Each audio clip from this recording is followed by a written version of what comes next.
আজব রাজ্য। এক দেশে এক রাজ্য ছিল, সোনার বাংলা তার নাম।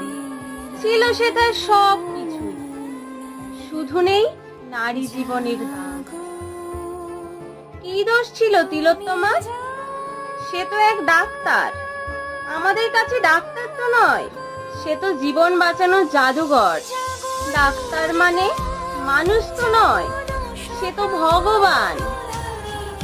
আজ ভগবানেরও ধর্ষণ হয়। কি করে বাঁচাবো প্রাণ? প্রাণ বাঁচাতে সকলে ছোটে পুলিশ সৈন্যর কাছে। পুলিশ সৈন্যের হাতেও যে শেকল বাঁধা আছে। নিজ মন্দিরে ভগবানেরই যদি হয় এমন ভবিতব্য, আমরা তো সাধারণ নারী, আমরা কিভাবে বাঁচবো? প্রাণ বাঁচাতে মিটিং